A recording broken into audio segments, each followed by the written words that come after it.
ይህንን ስንል እንትን እያልን አይደለም። እግዚአብሔር አይፈውስም አይሰራም እያልን አይደለም። የእግዚአብሔር ሁሉን ቻይነትን ምናምን በጌታ ነን ሁላችንም እዚህ ውስጥ ያለን። እግዚአብሔር ሁሉን ይችላል። የሞት ያስነሳል፣ አጥንቱን ይገጣጥማል። እግዚአብሔር ይችላል። አሁን ይህንን ንግግር ስንናገር የእግዚአብሔርን ሁሉን ቻይነት ጥያቄ ውስጥ ከተን ሳይሆን የነ ሄኖክን አለመቻል ውስጥ ከተን ነው። አሁን ለዩልን። እግዚአብሔር ሁሉን ይችላል። ሁሉን አዋቂ ነው። አምላክ በሁሉ ቦታ የሚገኝ ጌታ ነው። ምንም ጥያቄ የለንም። መሐሪነቱ፣ አዋቂነቱ ኃያል። አሁን ጥያቄ ስናቀርብ የምናነሳው እሱ ነው። ለዚህ ምስክራችን ደግሞ በለጠ የሚባለው ከዓመታት በፊት እዩ ጩፋ ለእረፍት በሄዱ የመከላከያ ሰራዊቶች ቀይ ቡኔት መልበስ የሌለባቸው የመከላከያ ሰራዊቶች ቀይ ቡኔት አስለብሷቸው ደበደበውና በግድ ይቅርታ ያስጠየቀው በለጠ የሚባለው ሰው ምስክራችን ነው። መንግስቱ በለጠ የተባለው ሰው መንግስቱ በለጠ ከዓመታት በፊት በዩ ጩፋ ቻናል ላይ ሴሪያ የተበጠበጠች ዘመን ላይ ባለፈው አውርተናል መሰለኝ። እነዚህ ሰዎች አጋንንት ራሱ የሚጮህ ሲዝናል የሆነ አጋንንት ነው ቸርቻቸው የሚጮህ። እኛ እዚህ ውስጥ ወተን ስለ ሆሞሴክሹዋል ስንቃወም ዳውን ሆሞሴክሹዋል ምናምን ስንል እንዲህ ስንል ቸርቻቸው ህዝቡን ሆሞሴክሹዋል ለማድረግ የመጣው ሴጣን ነኝ ይላል። ሴጣኑ ድራማ እንደሆነ እንድታቁ ብዬ ነው። ከቲክቶክ ነው ኢሹ የሚወስደው፣ ከቲክቶክ ነው፣ ከዜና አውታሮች ነው ሐሳብ የሚወስደው ሴጣን። ሴጣን እንግዲህ ከዜና አውታር ላይ ሐሳብ ሲወስድ ዝም ብላችሁ አስቡት። ሰይጣን ሐሳብ ሲወስድ ሐሳብ ይሰጣል እንጂ ሰይጣን ሲጀመር ዲያብሎስ ማለት ሐሳብን ወርውሮ የሚከት ማለት ነው ትርጉሙ። ሐሳብ ወርውሮ ይከታል ሰይጣን ከታች ነው። ለዚህ ነው ጳውሎስ ሲናገር ሐሳቡን አንስተው የሚለው። የዲያብሎስን ምን ሐሳብ አናቱን አይደለም ዲያብሎስን የምትመታው ሐሳቡን ነው የምትመታውና ሰይጣን ሁሌ ሐሳብ ነው ሰዎች ልብ ውስጥ የሚከተው እንድታቁት ብዬ ነውና የነ እዩ ጩፋ የነ ሄኖክ ሰይጣን ሚጮህ እዛ እነሱ አዳራሽ ሚጮህ ሰይጣን ኢሹ ከሶሻል ሚዲያ ነው የሚወስደው እና ከቲክቶክ ላይ ነው የሚወጣው ሰይጣናቸው። እነዛን ሰሞን የሲሪያ መንግስት ተረብሾ ነበር። ሲሪያ በጣም ብጥብጥ ነበርና ሰይጣኑ ደግሞ ፕሮሞት የሚያደርገው ነብዩን ነው። ዝም ብላችሁ አዳራሽ ውስጥ የሚወጣው ሰይጣን አንተ እያለህ አላሰራልከን ይላል ሰይጣኑ። ማን ነው ፕሮሞት የሚያደርገው? አላሰራ ያለው እኮ እግዚአብሔር አይደለም፣ የእግዚአብሔር መንፈስም አይደለም፣ ወንጌል አይደለም፣ ሰውየው ነው አላሰራ ያለው። ከዛ ምን አለ መንግስቱ በለጠ ጩቤ ይዞ ነው መድረክ ላይ የወጣ። ልገልክ መጥቼ እስቲ ልቀቁት ምና ይላል እዩ ጩፋ እንዲህ እያለ ልቀቁት ምናም ብሎ እግሩን ብድግ አድርጎ ጣስ ያደርገው። ስንት ናችሁ ሲለው 5 ሚሊዮን አጋንንት አለ። በቪዲዮ ማሳየት ይችላል እሱን ነገር ከፈለጋችሁ የመንግስቱ በለጠን ጉዳይ። ከዛ መንግስቱ በለጠ እኛ ማለት ሌሎች እንዲከተሉ ቻናሉን ንገራቸው፣ ምናልባት እንትን እንዳይጎዳብን። ችግር የለውም። በእንትን ቴሌግራም ላይ ያለን ወደ ላይ መሄድ ያስፈልገኛል። እያወራሁ ወደ ላይ ከሄድኩ ከደረስኩበት አሳያችኋለሁ። ቴሌግራም ላይ እንትን ያለ ነው እና መንግስቱ በለጠ ምን አለ 5 ሚሊዮን አጋንንት ነው ያለብኝ አለ። ከሌጊዮን ሁሉ ይበልጣል። ሌጊዮን ከሚባለው መንፈስ ሁሉ ይበልጣል። ሌጊዮን ከ1000 እስከ 6000 ያለው የሮም ወታደሮች ቁጥር ስብስብ ነው። ሌጊዮን ይባላል። ብርጌድ እንደሚባለው ማለት ነው። ሌጊዮን ይባላል እና ሌጊዮን ነኝ ያለው ከ1000 እስከ 6000 አጋንንት ያለበት ነው። ኢየሱስ ክርስቶስ ወደ ጌርጌሶም ወደሚባል ሀገር በታንኳ ከተሻገሩ በኋላ አላሳልፍም የሚለውን አጋንንት ያስወጣው እሱ ሌጊዮን ይባላል። በጣም አደገኛ አጋንንት ነው። 6000 ናቸው። ሰውየው ሲያስሩት ሰንሰለት ይበጥስ ነበር። እሱ አይደለም ችግሩ። አይ ቲንክ እኔ ቻርጅ ስለሰካሁት ነው። አሁን ቻርጅ ጥሩ ነው እና ሰውየው ሰንሰለት ሲያስሩት ይበጥስ ነበር። ከተማ ማንም አልፍም እሱ ካለ። ፕሮሰስ ያደረገው ሰይጣን በጣም አደገኛ ሰይጣን ስለሆነ የሰይጣን ስብስብ ስለሆነ ሰውየው ውስጥ ያለው 5 ሚሊዮን አጋንንት አስቡት። ከሌጊዮን ሁሉ ይበልጣል እና ከሌጊዮን የሚበልጥ ሰይጣን ያለበት ሰውዬ 2 ጋርዶች ነው ጥፍንግ አድርገው የያዙት። መጽሐፍ ቅዱሱ ላይ ያለው 6000 አጋንንት ያለበት ሰውዬ ሰንሰለት ይበጥስ ነበር ብያቸዋለሁ። በከተማ ውስጥ ማንም ሰው እሱ ባለበት አቅጣጫ አያልፍም። ወታደር ብትሆን አታልፍም። ምክንያቱም ውስጡ ያሉት አጋንንቶች አደገኞች ስለሆኑ የፈለገውን የማድረግ አቅም ያለው ነው። ይሄኛው ግን 5 ሚሊዮን አጋንንት ኖሮበት የዩ ጩፋ 2 ጋርዶች ብቻ ነው ያዙት። ድራማውን እንድታየው ብዬ ነው። 6 ሚሊዮን አጋንንት ያለበትን ሰው 2 ሰው ሊይዘው አይችልም፣ የእግዚአብሔር መንፈስ ካልያዘው በስተቀር 2 ሰዎች እንዲህ ልትይዙት አትችሉ። በር ገንጥሎ ሊወጣ ይችላል። ምክንያቱም ሱፐርናቹራል የሆነ ፓወር ነው ላዩ ላይ ያለው፣ አጋንንታዊ ጨለማ የሆነ ኃይል ነው ያለው።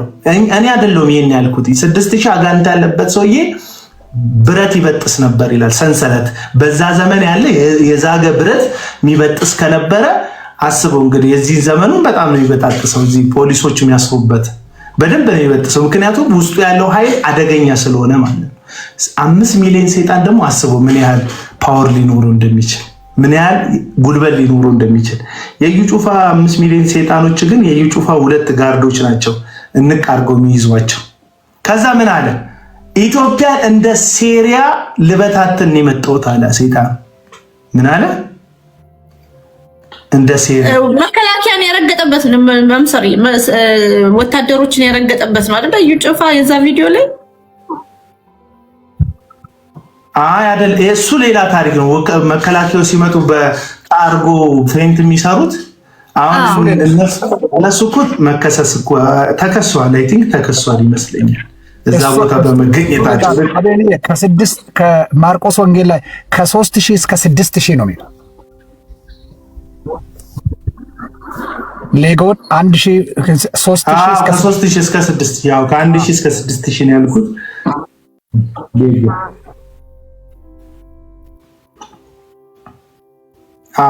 ሌጊዮን ይባላል። ይሄ ሌጊዮን የሚባለው ስም የሮም ወታደሮች ስብስብ ነው። ባታሊዮ እዛ እንትን ብርጌድ ምናምን እንደሚባል በወታደር ቤት ውስጥ ሌጊዮን ማለት ከ3000 እስከ 6000 ወታደሮች ያሉበት የሮም ወታደር ስብስብ ነው። እና እስከ 3000 እስከ 6000 ሰይጣን ስለነበረበት ኢየሱስ ማነህ ሲለው ሌጊዮን ነኝ አለ። ይታወቃል። ሌጊዮን ከሆነ እስከ 6000 ወታደር ነው ውስጡ የተጠቀጠቀው ማለት ነው። ያ እንግዲህ ሰንሰለት የሚሰብር በጣም ትልልቅዬ ነገር የሚያደርግ የአጋንንት መንፈስ ነው። እንትኑን ወደታች እየፈለኩ ነው። እሺ እያዩ ያለሁት አግኝቼዋለሁ። የበርሊን መንግስቱ ይኸውላችሁ። እኔ ቪዲዮ ልንገራችሁ፣ በመላው ዓለም የምትገኙ የነብዩ ተቃዋሚዎች ወዳጆች ደስ ይበላችሁ። ተቃዋሚዎች በጣም ስሙ። በለጠ ይባላል። ይሄው ነው።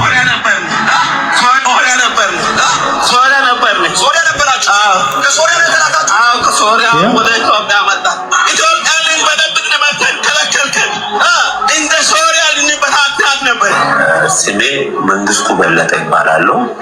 የትውልድ አገሬ ወደ ወላይታ ዞን ድጉና ፋንጎ የሚባል ወረዳ ነው። በነቢዩ እዩ ጩፋ ቸርች ሻሸመኔ በ12 መስከረም 12 በተደረገው ላይ 5 ሚሊዮን አጋንንት እንደወጣልኝ ስንት ናችሁ? በሱ ላይ ያላችሁት 5 ሚሊዮን ኦኬ። ነብዩን ግደል ተብላችሁ ነው የመጣችሁ?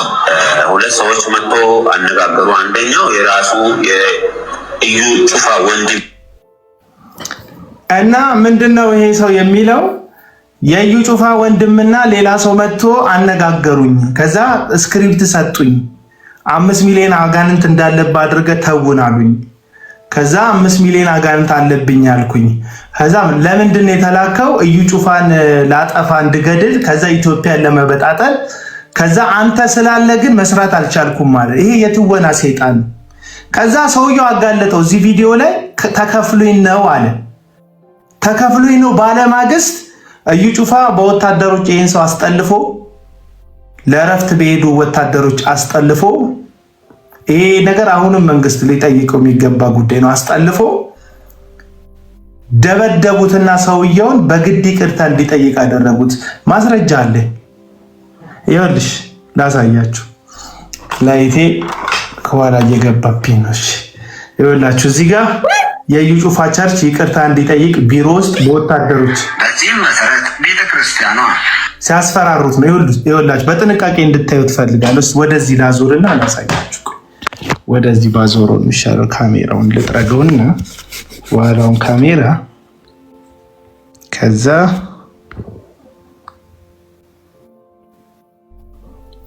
ሰው አስገብቼ ወደዛ ማዞር አልችልም እንዴ? ካሜራ ትችላለህ።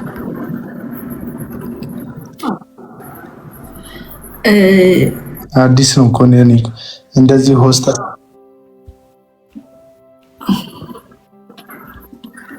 ላይክ ሊንኳን ትነካና ራስን ማለት ነው። አችልም ቆይ ቲጂ አንዴ ቆይ እድል ሰጥሻለሁ። ነይልኝ ቲጂ እንትን ቪዲዮ ላሳይና አስገባሻለሁ።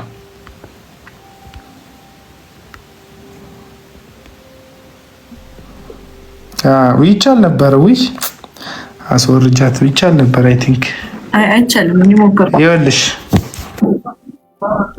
አይቻልም። ይኸውልሽ ይሄ ቢሮ ሲጠይቁት ነው ሰውየው እና ልብሱን በጥንቃቄ ይዩት። እሺ ልብሱን ይዩት፣ ተቀዳዷል ልብሱ የሰውየው ተደብድቦ። በዚህም መሰረት ቤተክርስቲያኗ መንግስቱ በለጠ የተባለውን ግለሰብ በሕግ አግባብ እንዲጠየቅ እንደምታደርግ የተገለጸ ሲሆን ይህ ግለሰብ ዳግም ጥቅምት 17 2011 ዓ.ም ወላይታ ሶዶ ከተማ ፉንዱኒያ ሜዳ ላይ ይህ ወታደሮቹ ቀይ ቦኔት ለባሾች ያዛው ይቻላል፣ ይፈቀዳል። ቀይ ቦኔት ለባሾች አይደሉም እነዚህ።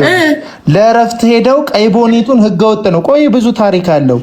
ልጁን ለምን እውነት አወጣህ ብለው ደብድበው ተከፍሎኝ ነው እዩ ጩፋ ከፈለኝ ያልኩት ብሎ እያነከሰ ወጥቶ እንዲመሰክር አደረጉት። ስሚ ይሄ የዩ ጩፋ ቴሌቪዥን የሰራው እንትን ቪዲዮ ነው። እዩ ጩፋ እንኳን ይላል እንትን የዩ ጩፋ ቴሌቪዥን የሰራው ፕሮግራም። እሺ ጥቅምት 16 እስከ 18 2011 ዓ.ም የሚኖረውን ክሩሴድን ለማበላሸት ሆን ተብሎ እንደተደረገና የቤተ ክርስቲያኗንና የእግዚአብሔር ሰው ነቢይ እዩ ጩፋን ስም ለማጥፋት እንደሆነ በመናገር ቤተ ክርስቲያኗንና የእግዚአብሔር ሰው ነቢይ እዩንና ቅዱሳንን ይኸው ይቅርታ ሲያስጠይቁት ከኋላ ሆኖ ቢሮ ውስጥ ደብድበውት ልብሱ ተቀዷል። ኦ ማይ ጋድ what መንግስቱ በለጠ በጣም ግፍ የደረሰበት ኢትዮጵያዊ ነው።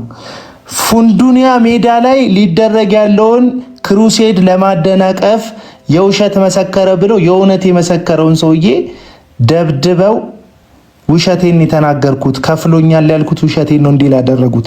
ሪል ግን ከፍሎት ነው 5 ሚሊዮን ሰይጣን አለብኝ ብሎ ተውኖ የነበረው።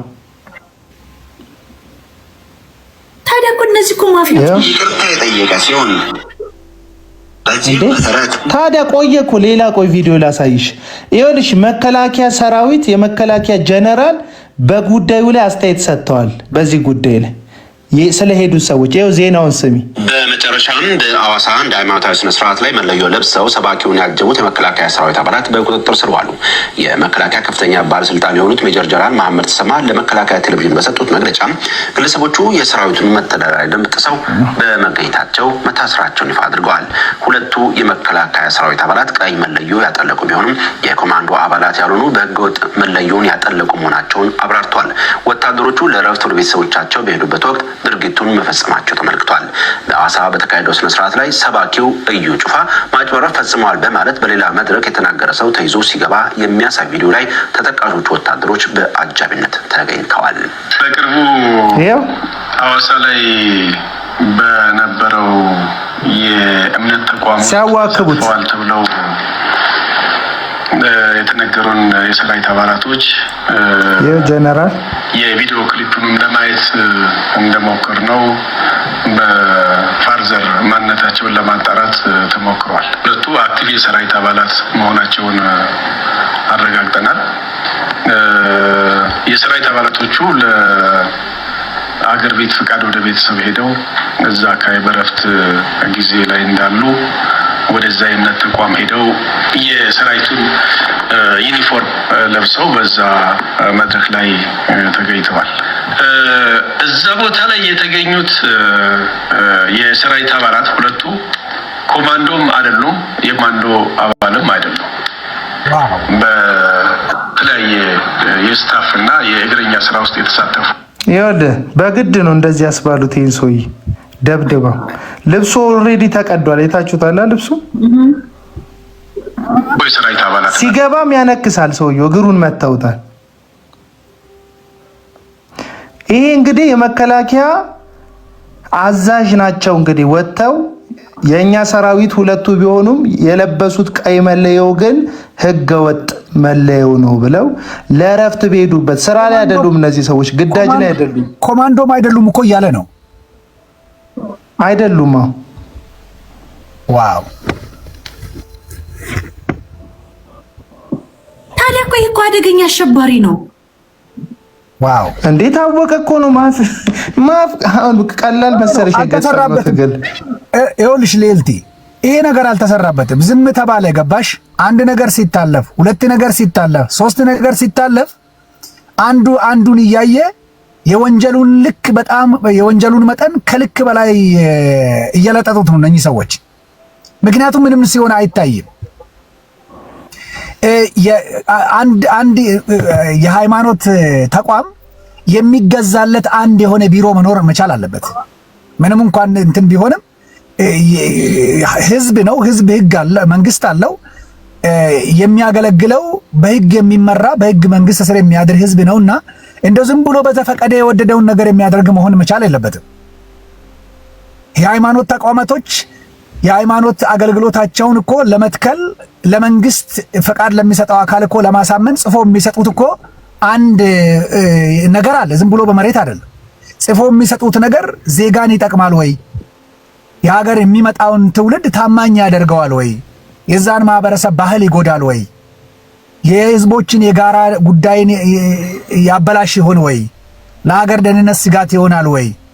ለህዝቦች በሰላም አብሮነት መኖር ትሬት ይሆናል ወይ የሚሉ ነገሮችን እኮ እንደማይሆኑ ተረጋግጦ እንደውም ጠቀሜታ ይኖረዋል ተብሎ ነው ፈቃድ እኮ የሚሰጠው። ነገር ግን ፈቃድ የሰጠው አካል እነዚህን ሰዎች ተከታትሎ ለህግ የሚያቀርብበት ደግሞ የራሱ የሆነ መዋቅር ሊኖረው ይገባል። በመሆኑም እነኚህ ሰዎች የዛሬ ምንም ይሁን መቼም ይሁን ተሰብስበው መጠየቅ አለባቸው። ለምን ካልሽ ከነኚህ ሰዎች ጋር የተፈለፈሉ የወጡ ሰዎች በየቦታ በየፎቁ እኮ ቸርች ከፍተዋል። ባነር አላቸው። 2 ሰዓት አንዱ ይጠቀማል። 2 ሰዓት አንዱ ተጠቅሞ ከወጣ በኋላ ባነሩ ፈቶ ነው የሚወርደው። ሳንቲሙን ሰብስቦ ከዛ የሚቀጥለው ይገባል። እሱም ባነሩን ይለጥፋል። የሚመጡ ሰዎች ይመጣሉ፣ መባ ይሰበስባል። ከዛ እሱም ይወርዳል። ሌላም አለ እንደ ስቱዲዮ ክራይ። እንደ ስቱዲዮ ክራይ የሚከራይ አዳራሽ አለ።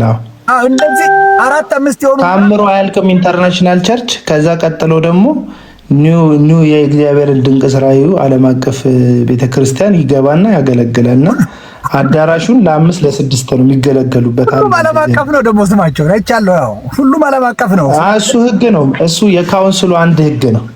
ሌላም ቦታ ሄደው እንዲከፍቱ መሰለኝ። አይ ቲንክ ግን ከሀገር መውጣት አልቻሉም።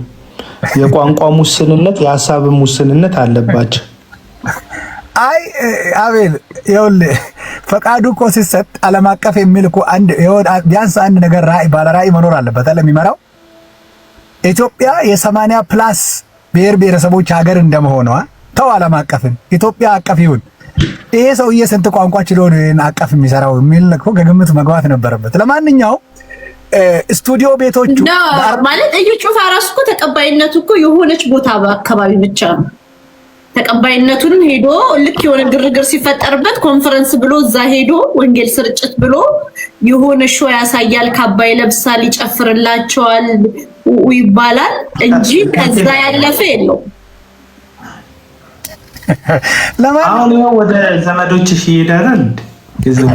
እኔ አሁን መንግስት ወይ ያለን ችግር በቂ ነው። እኔ እንዳይመጣብን እንዳደርስብን ዝቆሬው ለብሶ ከቻል ደግሞ ያምርበታል። ሁሉም ነው የሚያምርበት። የብሔራዊ ቲያትር ተዋናዮች አሉ። ላይክሳት ነው እነዚህ ሰዎች። እውነቴን ነው። ብሔራዊ ቲያትር ያለ ተዋናይ ታውቃላችሁ አይደል? በተለይ በደርግ ዘመን የነበሩ ተዋናይ አማርኛውንም ኦሮምኛውንም ጉራግኛውንም አፋርኛውንም ራሳቸውን የሚዘፍኑት ሰዎች ይችላሉ ብዙ ቋንቋና ሁሉም ልብስ ያምርባቸዋል፣ ሁሉን እንቅስቃሴ ይችላሉ እንደዚህኛው ግለሰብ ማለት ነው። እንደምታውቁት ሰይጣን የብርሃንን መልአክ እንዲመስል ራሱን ይለውጣል ይላል። አገልጋዮቹም የጽድቅ አገልጋይ እንዲመስሉ ራሳቸውን ይቀይራሉና እኔ ከኤርፖርት ራሱ እንትን ከፕሌን የወረደ አይመስለኝም ልብሱን ሲቀይር እዛ የሀገር ውስጥ በረራ ላይ በዛች ጠባብ ወንበር ላይ የቀየረው የሚመስለኝ። ወለኛ በጨፍሮ ጭፈራውን ከአይናችን ሳናጠፋው ጣ ብሎ በኦሮምኛ እያወራ እንዲያላል መጣ እግዚአብሔር ሆይ እኔ ራሱ ወጥ ነው ያልኩኝ። ወይኔ ጉድ ይፈላል። እኔ ጥያቄ ልስጣችሁ እስቲ ጥያቄ አዲስ ነገር አለ እዚሁ ያለን አጋንንት ያለባቸው ሰዎች እንደዚህ አይነትን ስራ እንደሚሰሩ ታውቃላችሁ? አጋንንት መስራት እንደሚችል ታውቃላችሁ? ለምሳሌ ኢትዮጵያ ውስጥ ይኸውልህ ኦፍኮርስ ያ ሰይጣን ነው የመጀመሪያው እኮ ተዋናይ ሰይጣን ነው እኮ ሚካኤልን ሆኑ ገብርኤልን ሆኑ የሚተውነው ሰይጣን ነው። ያ ለምን መሰለ አቤል አንድ አጋንንቱ ራሱ በትክክል አላወቅነውም። ዝም ብሎ በስመ እንትን ነው አንድ ላይ የምንጨፈልቀው እንጂ አሰራሮቹን ብናውቅ ኖሮ እነኚህ ሰዎች እኮ ቃልቻ ሊሆኑ ይችላሉ። አናቃቸውም እኮ አላወቅንም እኮ። ለምን መሰለ ቃልቻና ጠንቋይ አንድ አይደለም። ሞራ የሚገልጥ ሰው ካገኘ እሱ ሰው ማለት ቃልቻ አይደለም።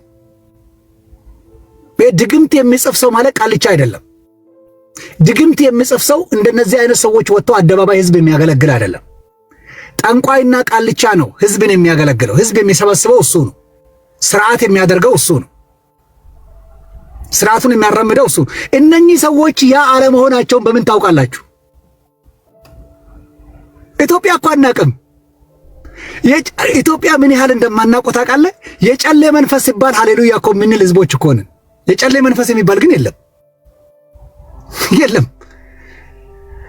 ባይ ዘ ዌይ በእንትን ጊዜ ይመስለኛል እዚህ ቢሾፍቱ የነበረ ሰዎች በጣም ከሩቅ ሀገር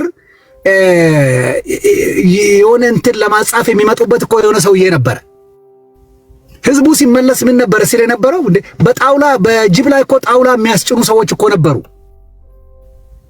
ድስት ጽዳ ባዶ ድስት ውስጥ ማማሰያ አስቀምጣ ከድና ሄዳ ስትመለስ ወጡ ሙሉ ሆኖ የሚያገኙ ሰዎች እኮ ነበሩ። እንደገና ሰዎች ይጋጫሉ።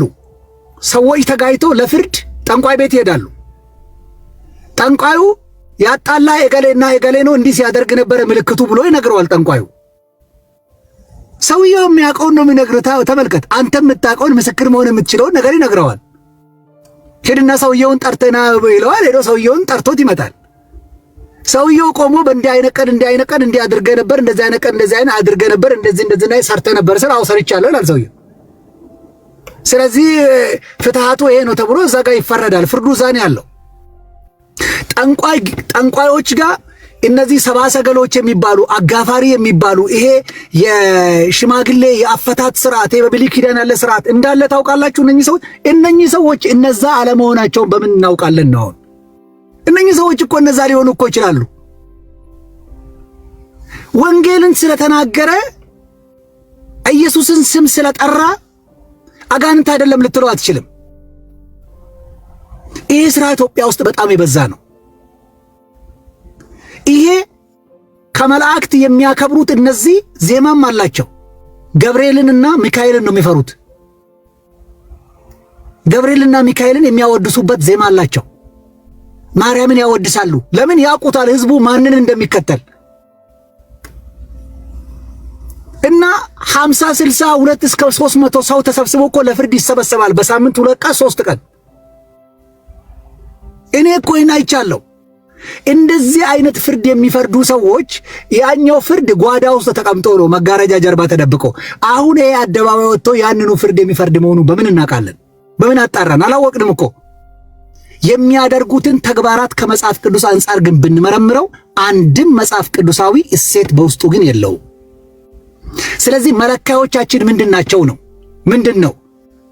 መጽሐፍ ቅዱስንም እኮ ስንመረምረው ከምን አንጻር ነው ስትል ክርስቶስን አገልግሎት እኮ የክርስቶስ አገልግሎት እኮ ተመዝኗል፣ ይመዘናል እኮ። ክርስቶስ ከሚያገለግላቸው አገልግሎት ከሕግ መጽሐፍት አንጻር ምን ሆኗል ስትል ከዛ ጠቅሶ ለካ የሚያስተምረው ነገር አለው። ከታሪክ መጽሐፍ ስትል ጠቅሶ የሚያስተምረው ነገር አለው። ከሕግ ከነቢያት መጽሐፍት የሚያስተምረው ነገር አለው። ከቅኔ መጽሐፍቶች ውስጥ ክርስቶስ ጠቅሶ ያስተምራል አይደለም እንዴ? አምስቱንም ቀኖናዎች ጠርቶ ያስተምራል። ክርስቶስ እኮ ትምህርቱና አገልግሎቱ በመጽሐፍ ቅዱስ ቀኖና እኮ የተለካ ነው። ተፈትኖም ያለፈ ነው። እንከን እኮ አታገኝለትም ለእያንዳንዱ ነገር። የእነኚህ ሰዎች መጽሐፍ ቅዱስ ሚዛን ላይ ቢወጣ አሁን በየትኛው ነው አለፉ ልትላቸው የምትችልበት ነገር እኮ የለም። ስለዚህ በተአምር ነው የኢትዮጵያ ሕዝብ እኮ የተሸወድ ነው። ሕዝቡ የተሸወደው በጥንቆላ ነው። ጓዳ ውስጥ የሚያውቀውን ችግር አደባባይ ነገረው፣ ያኛውም ይነግረዋል መጋረጃ ተቀምጦ፣ ይሄም መድረክ ላይ ቆሞ ይነገር። ሁለቱም ግን አንድ አይነት ናቸው። ልዩነቱ ምንድነው? ቤቱ ነው የተለየው፣ ያ መጋረጃ ውስጥ ይሄ አደባባይ። ስለዚህ እነኚህ ሰዎች ጠንቋዮች አለመሆናቸውንስ በምን እናውቃለን?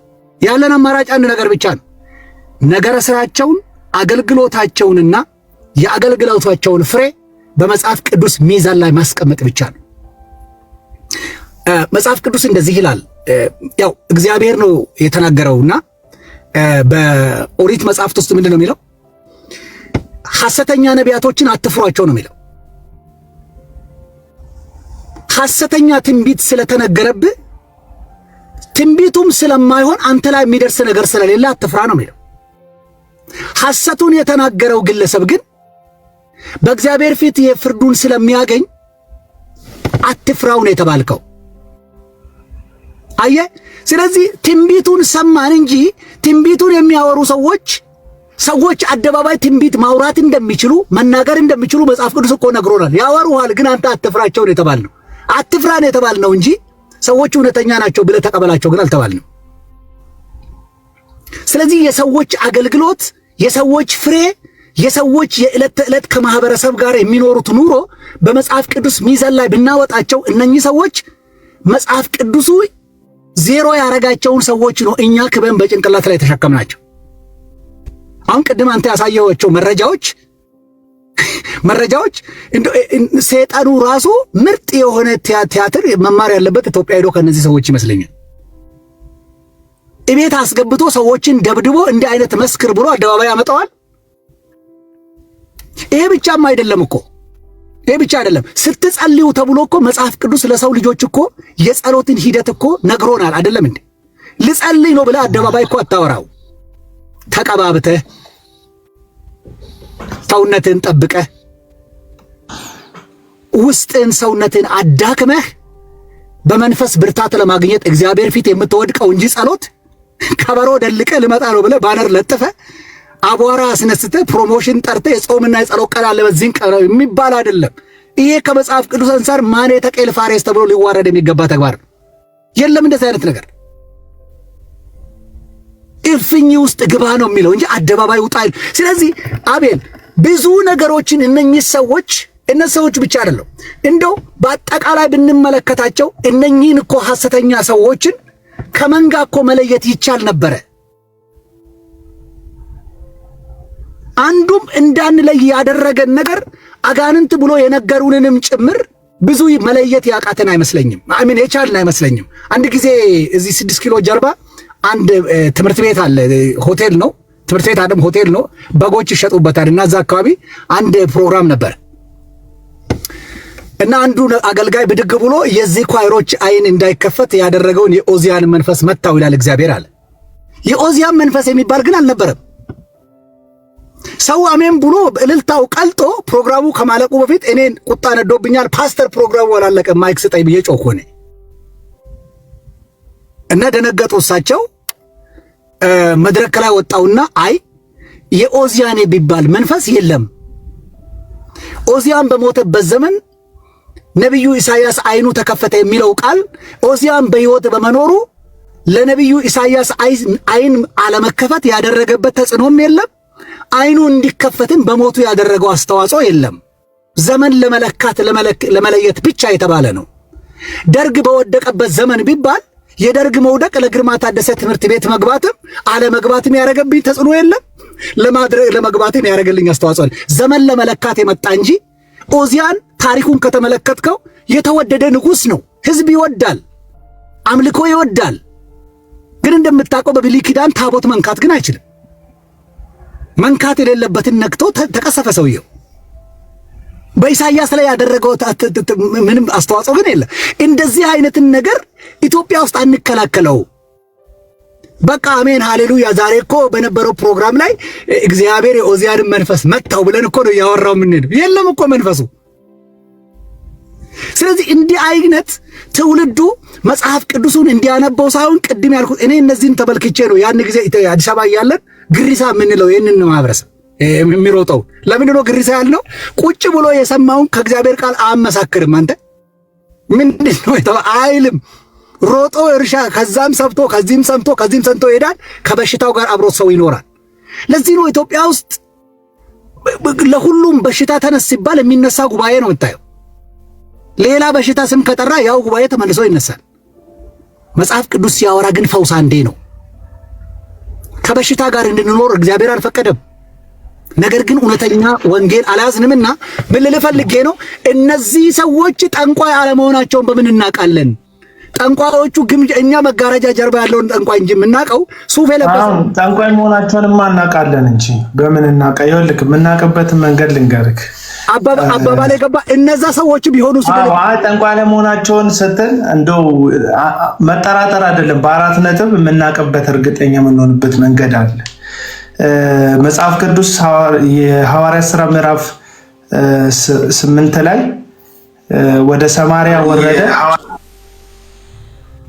ሰማርያ ወረደ፣ ለሰማርያም ሰዎች ወንጌል መሰከረላቸው ይላል።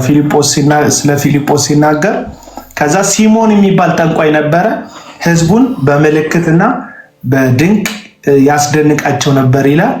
ገንዘብ ይቀበል ነበር ከህዝቡ። አንደኛ የጠንቋይ ምልክት ላደረገው ታምር የገንዘብ ክፍያ ይጠይቃል ጠንቋይ።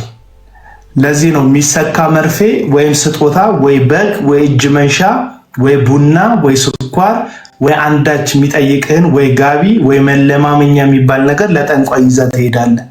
እነዚህም ሰዎች እጅህን ባዶ መምጣት አትችልም፣ መለማመኛ ነገር ይዘህ ትመጣለህ። ልዩነቱን በኋላ አሳያለሁ። ለዚህ ነው ኢየሱስ ላካቸውና ሂዱ ወንጌልን ስበኩ አላቸው። በሽተኛን ፈውሱ፣ የታመመን አድኑ፣ የሞተ አስነሱ አላቸው። በነፃ የተቀበላችሁትን ስጡ፣ እንዲሁ የተቀበላችሁትን ያለ ዋጋ ስጡ ብሎ ለሐዋርያቱ ትእዛዝ ሰጣቸው። ፈውስ በክፍያ ሆኖ አያውቅም። እነዩ ጩፋ አዳራሽ ላይ ከሄድን የሚፈውስ ዘይት አለ ይሉሃል። ማን ፕሮሰስ ሚውት አድርገው ፕሮፌት ነብይ አገልግሎት የሚያገለግል ወንድም ሪኩዌስት ልኮ ነው አስገብቼው ነው። አሁን ነብይ እንደሚል እንትኑን አውቄያለሁ። ዝም ብዬ ነው ያለፍኩት እና በነፃ ስጡ አላቸው። በነፃ ስጡ ፐርፐዝሊ ነው። ሉቃስ 12 ዓመት ደም የሚፈሳትን ሴት ጠቀሰና ገንዘቧን ለባለ መድኃኒቶች ከፍላ ጨርሳ ነበር ይላል። ገንዘብ ነበራት፣ እዚህ ጋር ይፈውሰኛል ብላ ሰጥታለች። ችግሩ አልለቀቀም፣ ገንዘቧ ቀንሷል። እየሄደች የሆነ ቦታ ላይ ገንዘቧ አለቀ። ከዛ ገንዘቧ ሲያልቅ የሄደችው ማንጋ ነው? በነፃ ፈዋሹ ኢየሱስ ጋር ነው ሄደችው። ስለ ኢየሱስ ሰማች። የልብሱን ጨርቅ ብነካ ድናለሁ አለች። በሰው መሃል ሆና ጫፉን ስትነካው ኃይል ከውስጥ ይወጣል አለ። የኛ ጌታ የኛ ንጉስ ራሱን ሊሰጥ መጣ ነውና ከማንም ዋጋ አይቀበልም ወይም ገንዘብ አይቀበልም ከማንም የኛ ጌታ። ይሄ በጣም በቃ አንድ ኢየሱስን ከምንወድበት ምክንያት ይሄ ነው። እንደው በድለነው ኃጢአት ኖሮብን እንኳን ፊቱ በርከክ ስንል ይሄን ካላረጋችሁ ምህረት አላደርግም አይል። ሰይጣን እኮ ይኸውልህ ቃልቻ ምናምን የሚባል የዛር መንፈስ ምናምን ያለባቸው ሰዎች፣ በዘር የሚተላለፍ መንፈስ ያለባቸው ሰዎች እናውቃለን። ይሄንን በየሰፈሩ የምናውቀው ታሪክ። የሆነ መስዋዕት ካጓደሉ ሰው ይገላል እኮ ጨለማ ስለሆነ፣ ቤተሰብ ባደገ ይጨርሳል እኮ ክፉ ስለሆነ። እግዚአብሔር ባንታዘዘው እንኳን ለምህረት የፈጠነ ለቁጣ የዘገየ አምላክ ነውና የትኛውንም ተአምር የትኛውንም ፈውስ በገንዘብ የሚሰጥ አምላክ አይደለም። ነፃ ነው። ቢያስከፍለን ኖሮ ከፈውስ የበለጠ አሁን ከጎደለን ከምንለው ፈውስ የበለጠ አየር ያስከፍል ነበር። እግዚአብሔር ነፃ ነው ያደረገልን። ይህ የምንተነፍሰውን አየር 8-9 ቢሊዮን የዓለም ህዝብ ያለ ክፍያ ይህንን አየር በነፃ እንዲወስዱ አድርጓል። ዓለም ምን ያለ ገንዘብ ሰጥታናለች? ስልካችን ያለ ገንዘብ ተሰጥቶናል። ስልካችን ላይ ያሉ አፕሊኬሽኖች ያለ ገንዘብ የተሰጡ ናቸው። ስልክ አሁን የምንጠቀመው ቲክቶክን ያለ ቴሌ ወይም ደግሞ በኔትወርክ ከምንከፍለው ካምፓኒ ካልከፈልን ሰርቪሱን ማግኘት እንችላለን? አንችልም። ነፃ ምንም ነገር የለም ምድር ላይ። እግዚአብሔር ግን ውዱን ህይወታችን የሚቀጥልበትና የማይቀጥልበትን ሁሉ አየር በነፃ ሰጥቶናል እና ይሄ የእግዚአብሔር ነፃ ስጦታ ነውና ጠንቋይ ያስከፍላል። የእግዚአብሔር አገልጋይ እውነተኛ አገልጋዮች አያስከፍሉም። ለምን? በተለይ አዲስ ኪዳን ላይ ከ90% በላይ ከ80% በላይ ገንዘብ የሚለው ቃል የተጠቀሰው ኔጌቲቭ በሆነ ስፒሪት ነው ወይም አሉታዊ በሆነ መንገድ ነው። አዎንታዊ በሆነ መንገድ አይደለም የተጠቀሰው። ኢየሱስ የመጀመሪያ ጊዜ ገንዘብን ሲጠቅሰው ለሁለት ጌቶች ልትገዙ አይቻላችሁም፣ ወይ አንዱን ጠልታችሁ ወደ አንዱ ትሄዳላችሁ፣ ወይ አንዱን ርቃችሁ ወደ አንዱ ትቀርባላችኋል። አለቀ። ዮሐንስ በመልእክቱ ደግሞ ዓለምን መውደድ ከአባት አይደለም፣ ዓለምን መውደድ እንደነዚህ ያሉት ናቸው አለና የዓይን አምሮት፣ የስጋ ምኞት ስለ ገንዘብ ያለ መመካት ነው። ዓለምን የሚወድ በውስጡ የአባት ፍቅር የለውም ማለት። ነጋዴ ስፒሪት ውስጥ ካለ ዓለምን ነው የምትወደው። እንዴ ከምእመኑ በላይ እኮ ዓለምን የሚወዱት እኮ አገልጋዮቹ ናቸው። ያስቁሃል እኮ የ45 ሚሊዮን ብር ቪኤት እኮ በጣም ብዙ እልፍ ድሆች ባሉበት ሀገር ላይ በድፍረት አገልጋይ ነኝ ብለህ የነዳ የምትሄደው እግዚአብሔር ባርኮ አይደለም፣ አምላክ ገንዘብ ስለሆነ። እንደውም ቅድም ትናንትና አንድ ጽሑፍ ጽፌያለሁ ፌስቡክ ላይ። ምን ብዬ ጻፍኩ መሰላችሁ? የሐሰተኞች አምላካቸው ገንዘብ ነው፣ ሃይማኖት የላቸውም፣ ሃይማኖታቸው ገንዘብ ነው። ከዛስ ብሔራቸው ደግሞ ብሔራዊ ባንክ ነው። በቃ ብሔራቸው ብሔራዊ ባንክ ነው። ጭራሽ አምላክ የላቸውም ሰዎቹ ነው። አምላካቸው ገንዘብ ነው፣ ብሔራቸው ብሔራዊ ባንክ ነው። አንተ የኛ ሀገር ሰው ነው ትላለህ። በአንተ ቋንቋ ስለሚጨፍርልክ የኛ ሀገር ተወላጅ እሷ ብሔራዊ ያቀልም። ለዛ ነው ቀይር አድርጎልክ እሱ ሌላ ጨፈረ የሚጨፍረው። ለዛ ነው የሲዳማ ይለብስልሃል፣ የወላይታ ይለብስልሃል፣ የሰላሌ ይለብስልሃል፣ ያሰላ ይለብስልሃል፣ የአርጎባ ይለብስልሃል። የማይለብስልህ ጉዳይ የለም። የአማራ ክልል ይለብስልሃል፣ የማይለብስልህ የለም። ምክንያቱም ብሔር የለውም። ብሔሩ ብሔራዊ ባንክ ነው። የትኛውም ዋሌት አይኑን ያጓጓል። የትኛውም ገንዘብ ወደ ኪሱ እንዲገባ ይፈልጋል። ስለዚህ የውሸት ማይጨበጥ ተስፋ እየሰጠ የተጨበጠ ኪስኩ ውስጥ ያለውን ገንዘብ ከውስጥ የመመንተፍ ስራ ነው የሚሰራው።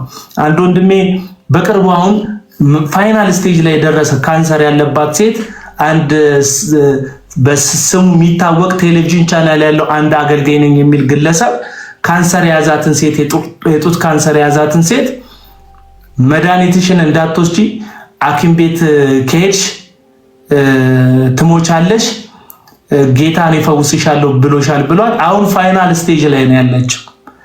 ቤተሰቦቿ በጣም ብዙ ገንዘብ ክራይሲስ ውስጥ ናቸው፣ ሀዘን ውስጥ ናቸው ያሉት በልጃቸው ምክንያት ማለት ነው። ሰው ገዳዮች ናቸው። ቅርብ ጊዜ አንደኛ ምናቃት እህታችን ይሄ ኢየሱስ ክርስቶስ ደም ነው ብሎ ውሃ በጥብጦ ሰጥቷት ካሁን በኋላ መድኃኒት እንዳትወስጂ ጌታ ፈውሶሻል ብሏት የኤችአይቪ ኤድስ በሽተኛ ነበረች። ፋይናል ስቴጅ ላይ ደርሳ ተጓዳኝ በሽታ አጥቅቷት ባለፈው ከጥቂት ቀናቶች በፊት ነው የተቀበረችው ይቺ ወጣት ልጅ ማለት ነው። ሰዎች ይሞቱ ነው በእነዚህ ሐሰተኞች ተስፋ። የነሱ ዓላማ ገንዘብ ማግኘትና ገንዘብ ማግኘት ብቻ ነው። የሚታወቅ ድርጅት እንትን ምንድነው ሪል ስቴት ገነባላቸዋለሁ ብሎ አገልጋይነቱን ተጠቅሞ የሚታወቁ አሁን 1 ዓመት አልፎታል። የፍርድ ቤት ክርክር በላይ ሽፈራው ይባላል። የፍርድ ቤት ክርክሩ 1 ዓመት አልፎታል። 16 ሚሊዮን ብር ነው የወሰደባቸው ከሰዎቹ 16 ሚሊዮን ብር። 21 የሚያክሉ ሰዎች ናቸው ቤታቸውን ሽጠው ገንዘባቸውን አውጥተው ፍርድ ቤት በሰበር ችሎት ይሄዳሉ፣ በቃ ይዘጋባቸዋል፣ ይሄዳሉ። እስካሁን ድረስ ክስ ላይ ናቸው ያሉት ወገኖቻችን። 16 ሚሊዮን ብር ወስዶ ቤት አልሰራላቸው። ቤት አሽጧቸው ጎዳና ላይ ጥሏቸዋል። ግን ነብይ ነኝ ነው የሚለው፣ ግን አገልጋይ ነኝ ነው የሚለው፣ ግን የእግዚአብሔር ሰው ነኝ ነው የሚለው፣ ግን መንፈስ ቅዱስን እሰማለሁ ነው የሚለው።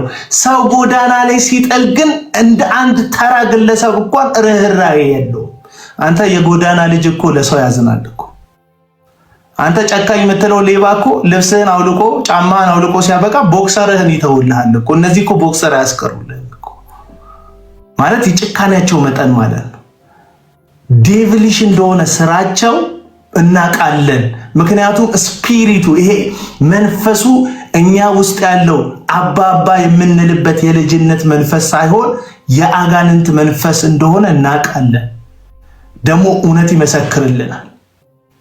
ምን እያላችሁ ነው? አሁን እኮ ሰው እኮ ነው። ከዚህ በላይ ደግሞ አስቸጋሪው ታውቃላችሁ፣ የጠንቋይ መጥፋት የሚያሳስበው ካዳሚውን እንደሆነ ታውቃላችሁ። አስቸጋሪው የሚካድሙ ሰዎች ናቸው። በየኮመንቱ እየሄዱ ለልት የሚዲያ ሰራዊት እንዳላቸው ታውቂያለሽ። ተከፋይ በጣም ይሳደባሉ። እኔ በጌታ የሆነ ሰው እንዲህ ሲሳደብ እኔ ፓስት 2 years ስፔሻሊ ስፔሲፊክ የሆኑ ነብያትን ትንሽ ነካ ካረክ የሚመጡት ስድቦች በዓለም ላይ ያሉ ሰዎች ማይሳደቡትን ስድብ ነው የሚሳደቡት። ይዘገንናል። የሚያስፈራ ስድብ ስፔሻሊ የጀመረው የዛሬ 2 ዓመት ቀለሜ ወገቤን አመመኝ ብሎ ነብያት ገንዘብ ሲሰበስቡ፣ ነብያት ለምን ገንዘብ ይሰበስባሉ? ለምን ጸልዩ አይፈውሱለትም? ቢኮዝ በነብያት አገልግሎት ስለሚያምን። እንዴት እኔ በዚህ ዘመን ነብያት ቁጭ ብለው ኢንተርኔት ላይ ለሕክምና ገንዘብ ሲሰበስቡ እንዴት አያለው? ቢያንስ ለምን አይጸልዩለትም ስል የደረሰብኝ ስድብ በህይወት የሰምቻቸው ማላቃቸው ስድቦች እና አላቸው አምናለሁ።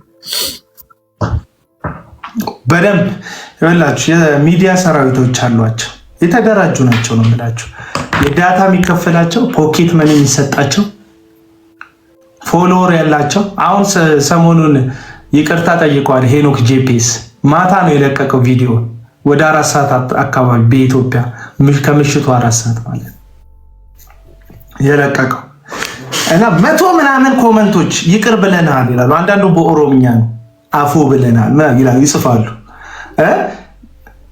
እውነተኛዎቹ የፖስቱ የሚመለከታቸው ሰዎች አላዩትም ነው ያልኩት። እኔ ደግሞ አውቃቸዋለሁ፣ ስፒሪታቸውንም አውቀዋለሁ። ኮመንት የእግዚአብሔር ሰው አንተ ለምድራችን ታስፈልገናለህ፣ ታገለግላለህ ገና ምናምን ይሉታል፣ ይሰካከሳሉ። የራሱ ሰራዊቶች እንደሆኑ አውቃለሁ። በበነጋታው ሆነ ብዬ ከእንቅልፌ ተነስቼ ቁርሴን በልቼ የከፈትኩት የእሱን ቪዲዮ ነው። እውነተኞቹ ኮማቾች ብዬ እናገኛለን። የት ነው አሜሪካ የት ነው ያለው ንገረን ምናምን ይላል። ኦሪጂናሎቹ ኮማቾች አውቃቸዋለሁ። የእግዚአብሔር ሰው ይቅር ይበለናል ምናምን መጀመሪያ የሚላከው እንደዛ እኔን ጨምሮ አላቸው ሰራዊት እኔን ጨምሮ ማለት ነው። የአሜሪካ የት ሀገር ነው የገባው ብዬ ኮምቻለሁ። እባካችሁ ኦሪጂናሎቹ ኮማቾች ጉዳዩ በደንብ ያብከነከናቸው እንደተጠቆ የተሰማቸው ሰዎችን አውቀዋለሁ። አጻጻፋቸው ያ አረብ ሀገር ያሉ የኛ ሴቶች ልጆች አብዛኛዎቻቸው ቪዲዮ ሰርተውበታልና በጣም ኢሞሽናል ሆኖ ነው የሚናገሩትና በኦሮምኛ ገብተው ይጽፉባቸዋል። በኦሮምኛ ገብተው የሚጽፉባቸውን ሰዎች ክሊክ አድርገህ ስትመለከታቸው አብዛኛዎቻቸው እዛ ቸርች የነበሩ ሲጀመሩ ጉዳዩ የሚመለከታቸው ሁሉ አይደሉም። እና ሰራዊት ልክ ነው። የሚሰድቡን ሰዎች እኮ ማንነት ለማወቅ ሪፖስታቸውን ገብተህ ማየት። አዎ የሉም። ሌልቲ እንዳለች አንዱ ሰው ሁለተኛ ሌልቲ ምርጥ የዚህ ዓለም ክፋት እኔ እኮ ብያለሁ። ሰይጣኑ ራሱ ቆይ እስቲ እቺ ነገር አለች እንደ እያለ የሚማረው ራሱ ከነዚህ ግሩፖች ይመስለኛል። እንዲህ አይነት ስድብ በዓለም ውስጥ አሉ የምትላቸው ሰዎች አይሰድቡም እንደዛ። ያ እዚህ የሚሰድቡን ነገር ከተማ አካባቢ ያለን የምናውቀው ነው። ምንም አዲስ ነገር የለም። ይሄ በጌታ ነሽ አይደለሽም ብሎ ሲናገረኝ የነበረው ሲሳደበው የነበረው ሴት ልጅን አሁን እንደው በጌታ የሆነ ሰው ይሰብካል፣ መድረክ ላይ ወጥቶ ይሰብካል። ሴት ልጅ እንዴት ትሰደባለች? በጌታ ማቱን ሰው ስትሆን ሴትን ታከብራለህ፣ ወንድ ስትሆን ማለት ነው። ወይለም የወንድ ልጅ ባህሪ ሴት ልጅ ፕሮቴክት ማድረግ ነው እንጂ የሚያሳድ የሚሰድብ አቢዩዝ የሚያደርግ አይደለም። እና ይሄ ሰባኪ ነው ወንጌልን ሰብካለው ይላል፣ አቅላቸዋለሁ ይላል፣ ለኔም አቅልሻለሁ ብሎ ሲነግረኝ ነበር ትናንትና። ግን ሴት ልጅ ምን ብሎ እንደሚሳደብ ስማው። አንቺ አይነት የመንደር ሴት አለሌ አላየሁኝም። ለዚህ ነው አንቺ የመንደር ሴት ሸርሙጣ ነሽ ብዬ እኮ አልኩት። ለዚህ እኮ ነው ሸርሙጣ ነሽ። አንቺ በመንግስት እርዳታ የምትኖሪ መናቲ ማለት ነው። በመንግስት እርዳታ የምትኖሪ መናቲ። እግዚአብሔር ይመስገን ከአንቺ አይነት ክፉና ሸርሙጣ መጥፎ ሴት እግዚአብሔር አምላክ ጠብቀኝ። እንግዲህ ምንድን ነው ችግራችሁ? እኮ አይሰራም። እድልሽ እንዳንቺ አይነት ወራዳና በየመንገዱ የሚሽከረከር ሸርሙጣ ሴት አላየሁኝም። ወደ 2 ደቂቃ ይቀጥላል ስድቡ። this is not you don't even call this is a Christian አለዚህ ነው ያልኩሽ። አሁን ይኸውልሽ ሌልቲ አንድ ሰውየውን ስሙን አልጠራውም ሎንግ ታይም አጎ ሐሳቡ ግን ትክክል ነው ወስጄዋለሁ። ምን ይላል መሰለሽ? ብዙ ጊዜ የተሸወድ ነው ኢትዮጵያ ውስጥ ይላል። ትልቅ አገልጋይ ነው። አሁን አሜሪካን ያለው በጣም ትልቅ በጣም የሚወደድ ትልቅ አገልጋይ ነው። እኔ ሃይ ስኩል ሆኜ ነው ሰውየውን ማውቀው። እዚህ አሜሪካ ነው የሚኖረው። የሆነ ጊዜ በዩቲዩብ ላይ ይሰብክም ነበር። አሁን ቀርቷል፣ የለም እሱም ራሱ። ግን በጣም ጥሩ አስተማሪ ነው። በጣም አስተዋይ የሆነ አስተማሪ ነው። አንድ ምሳሌ ሰጥቶ አረሳውም ሁሉ ጊዜ ምን ይላል መሰለሽ?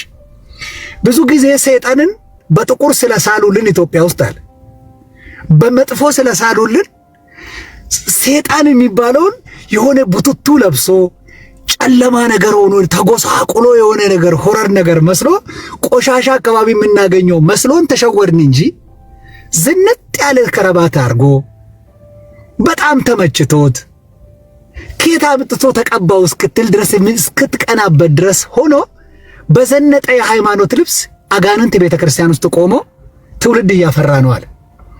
እንዲህ አይነት ትውልድ ምን ያፈራል ካልክ እሱ የተገዛበትን አይነት አድርጎ ነው የሚያፈራው።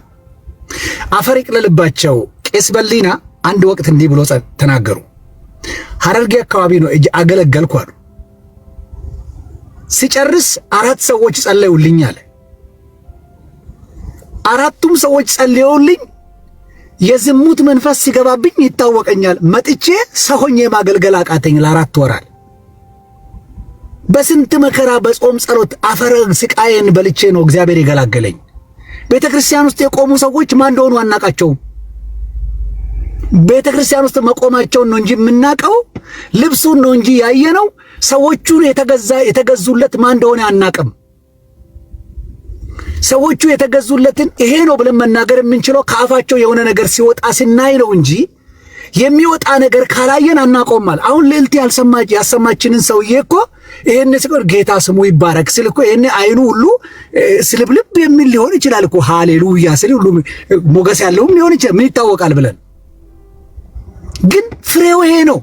አልተለየንም፣ አይታወቅም። ኢትዮጵያ እኔ ይኸውልህ ሄኖክ እኔ በድፍረት እንዲህ እላለሁ፣ ልዕልቲም አንተም እንዚህም ያላችሁ እውነት የእግዚአብሔር ክብር እኮ ምድራችን ላይ ቢኖር ኖሮ ዛሬ የምናየውን አይነት እኔ 1 ስል አንተ 10 የምትል፣ እኔ መጥረቢያ ስል አንተ ቢላ የምትል፣ እኔ እንጀራ ስል አንተ ድንጋይ የምትል አንሆንም ነበር።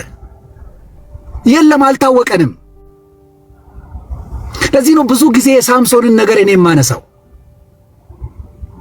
የእግዚአብሔር ክብር ጥሎት ሲሄድ እኮ ሳምሶን አላወቀም እኮ። ብዙ ሰዎች በልምድ ነው ያሉት። ሕይወትና ክርስትና ግን እንደዛ አይደለም። ክርስትና ሳይክል ነው። ክርስትና ስቴጅ አለው። ጌልጌላ አንድ ጊዜ ከጌልጌላ እስከ ዮርዳኖስ የሚል መጽሐፍ ጽፌ ነበረ። ጌልጌላ የክርስቲያኖች መኖሪያ ሰፈር አይደለም። ብዙዎቻችን ከሆነ ነገር ስንነሳ ጌልጌላ አንድ ነገር ብቻ ነው።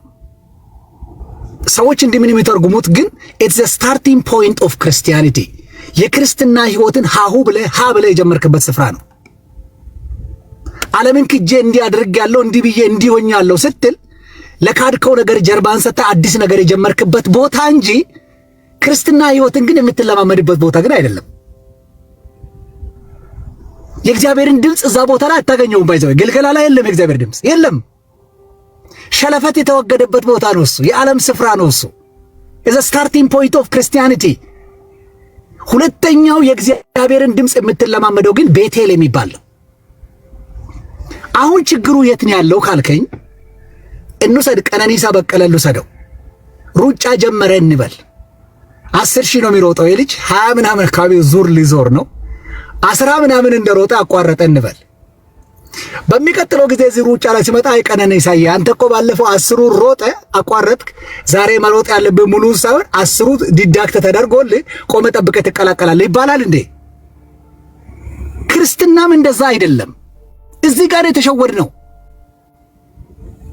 ቤቴል የሸለፈት ማስወገጃ ስፍራ አይደለም። ቤቴል የእግዚአብሔርን ድምፅ የምትለማመድበት ቦታ ብቻ ነው። ቤቴል ነገን የምትመለከትበት ስፍራ ብቻ ነው። ቤቴል ነገን በዛሬ ተርጉመህ ለትውልድ የዛሬ 10 20 30 40 ዓመት ምን ሊመስል እንደሚችል ሊገባው በሚችል ደረጃ ልትነግረው የሚያስችልን ብቃት፣ አቅም፣ እይታ የምታካብትበት ስፍራ ነው ቤቴል እንጂ ቤቴል ንስሐ የምትገባበት ቦታም አይደለም። ንስሐ ግልግላ ላይ ነው ያለው። አሁን ምን ይሆናል መሰለህ በክርስትና አሁን ሄኖክ ነብይ ሄኖክ ይቅርታ ተደረገለኝ ተብሎ እንደ ፊትም አገኘ ወጣ ካለበት ሄዶ እኮ ሊቀጥል እኮ ነው። እንደዛ እኮ አይደለም ክርስትና። ትወርዳለህ ታች ተመልሰህ። ሸለፈት ቤቴል አታስወግድማ። ለዚህ ነው ፐርፌክሽን የማናገኘው ቸርች ውስጥ እግዚአብሔር በምድራችን እንደ ህዝባችን ጥማትና ፍላጎት ልክ የማይገለጠው። ቤቴል ላይ ቁጭ ብሎ የገልገላን ህይወት ይኖረዋል። የገልገላን ጭቃ ቤቴል አትታጠበውም። ገልገላ ትመጣና ሳይክሉን ከዛ ጨርሰ ነው እንደገና ተመለሰ የምትመጣው።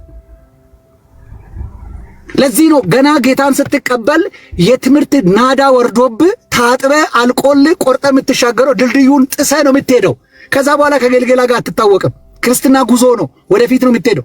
ድምፁን ስትለማመድ ወዴት ነው የምትሄደው? ወደ ሶስተኛው ስቴፕ ልትሄድ ነው።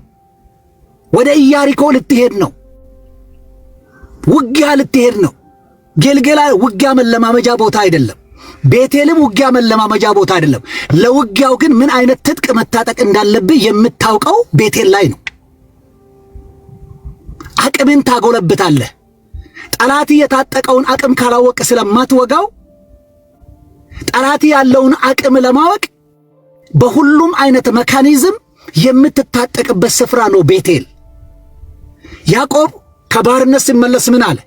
በመከራዬ ቀን፣ በስደቴ ቀን፣ በችግሬ ቀን የደረሰልኝን የአባቶችን አምላክ ላመሰግን ወዴት ሄደ ነው የሚለው? ወደ ቤቴል። ለምን ሄደ ቤቴል? ቤቴል ተኝቶ ያዕቆብ አንድ ነገር አይቶ ነበር። እሱም ተኝቶ መሰላል ጣር ሰማይ የሚደርስ መሰላል አይቼ ነበረ። በመሰላሉ ላይ የሚወጣና የሚወርድ ነገር አየሁ አለ። ምንድነው የሚወጣው ነገር? ምንድነው የሚወርደው ነገር? ትርጉም አለው። አየ ለእግዚአብሔር የሚገባው ነገር ሲወጣ፣ ከእግዚአብሔር ለምድር የሚገባ ነገር ሲወርድ አየ ሰውየው። ከዛ ሲነሳ ምን አለ? ይሄ እጅግ በጣም ያስፈራል ይሄ ቦታ አለ። ይሄ ሌላ ቦታ ሌላ ስም ሊባል አይችልም። ይሄ የእግዚአብሔር ምንድነው? ቤት ነው፣ ደጅ ነው ያለው።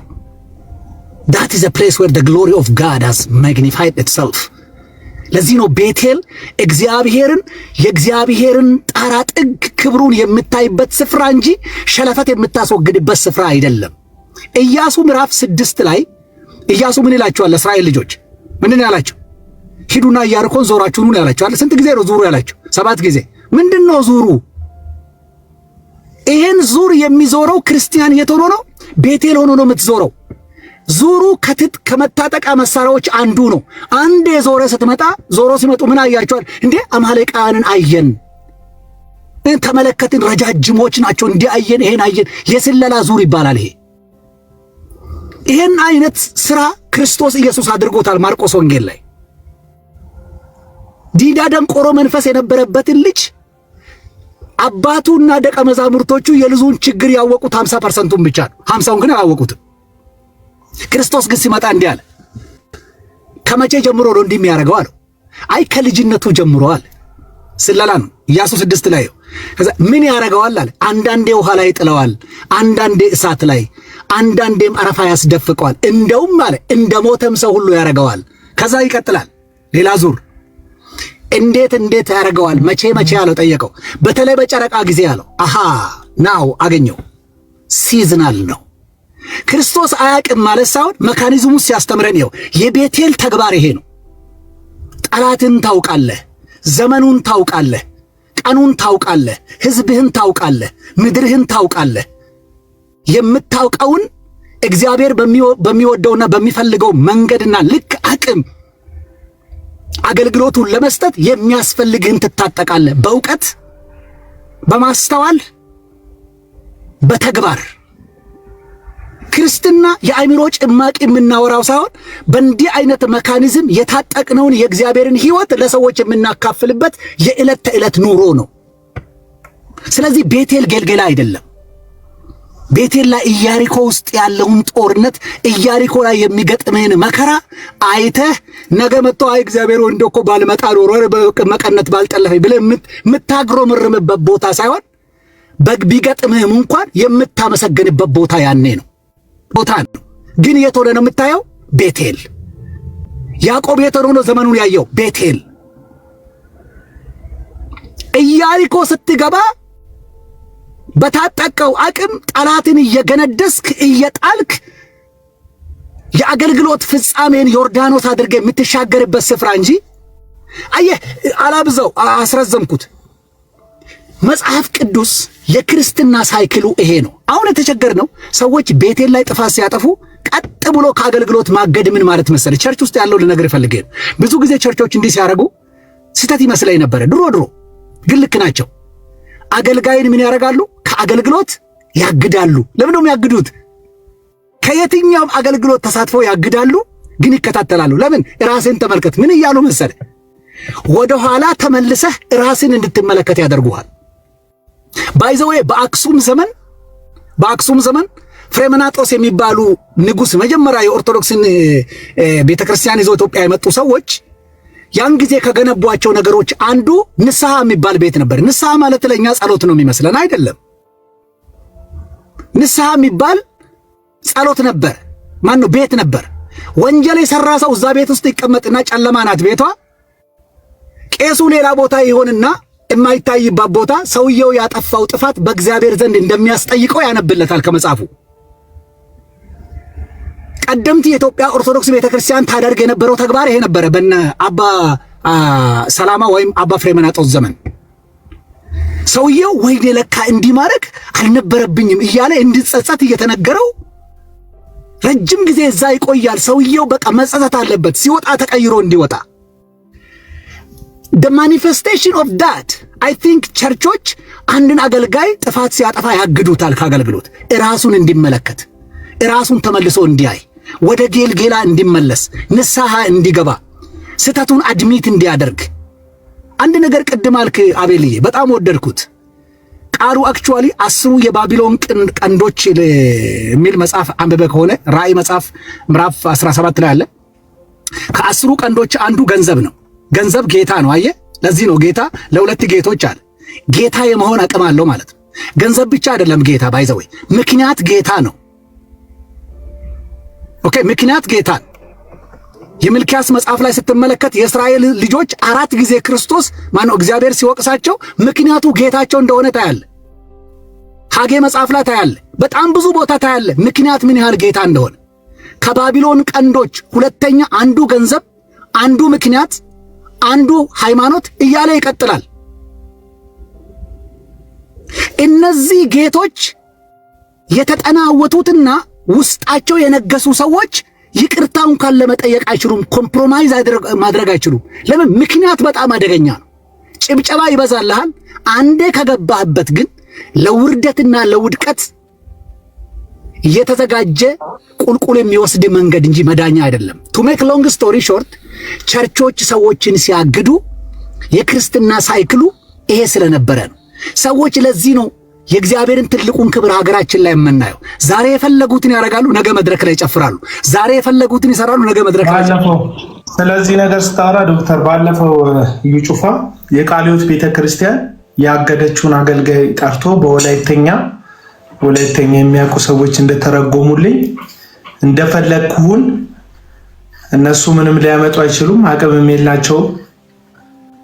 ይኸው አሁን እንደፈለግክ እንድትሆን እድሉን ሰጣለሁ። እኔ ደውዬ ጠራሁት። ከባንዶቹም ጋር አላጠና ግን አሁን ይዘምራል ብሎ የታገደን አገልጋይ በወላይተኛ ከወገብ በታች መቀመጫውን እየናጠ እንዲዘምር መድረክና ማይኩን ሰጥቶታልና ስርዓት አልበኝነት ይሄ ነው።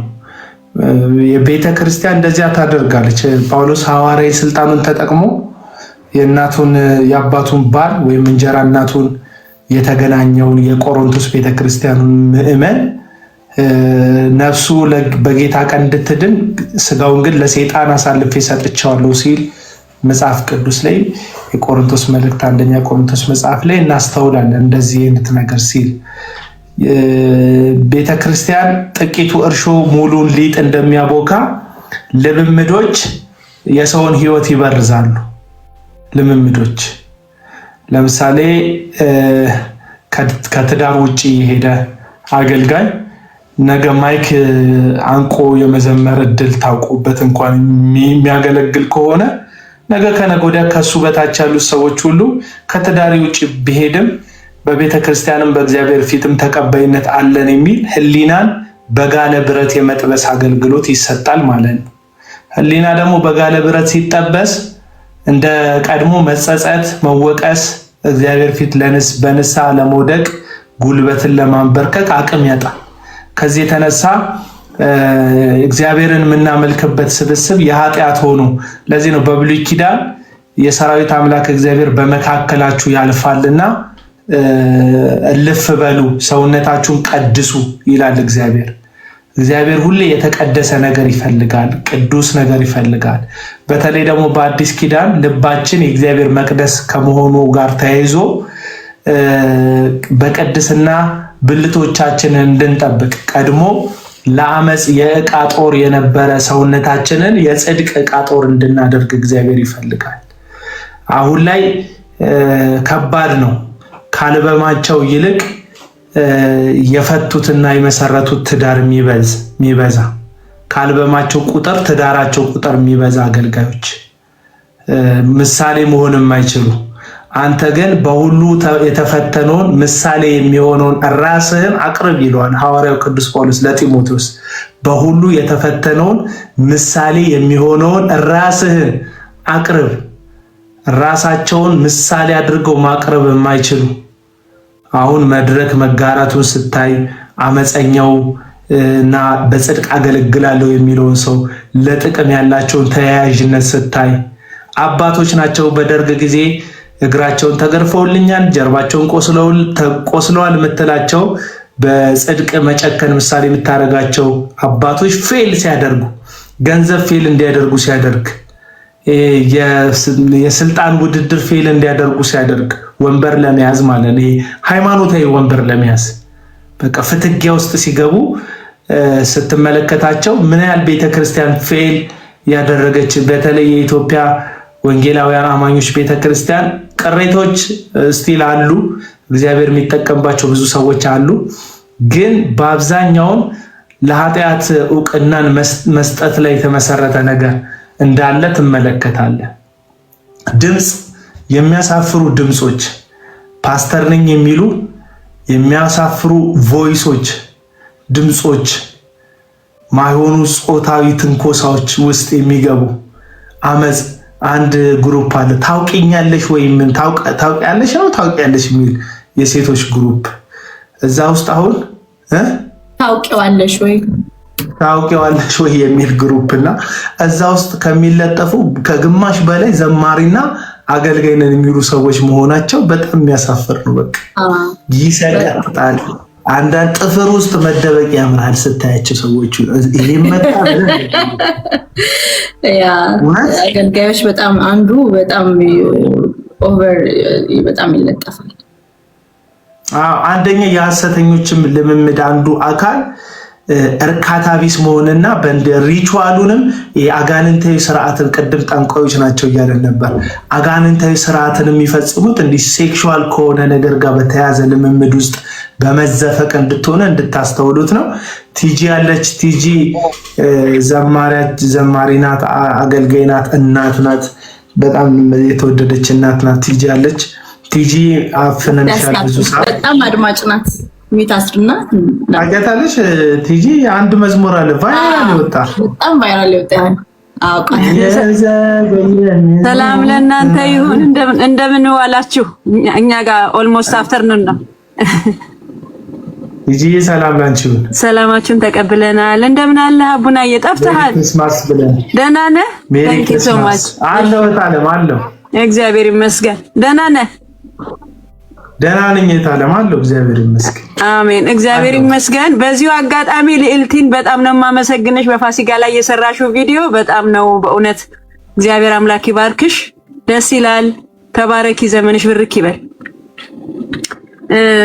ሌላው እንግዲህ ያው ያነሳችሁበት የምታወሩት ንግግር በጣም ትክክል የሆነ ነው። ግን እኔ አንድ ነገር የምናገረው ነገር አለኝ። እነዚህን ሰዎች አቅፎ የያዘው ምእምኑ አይደል ወይ?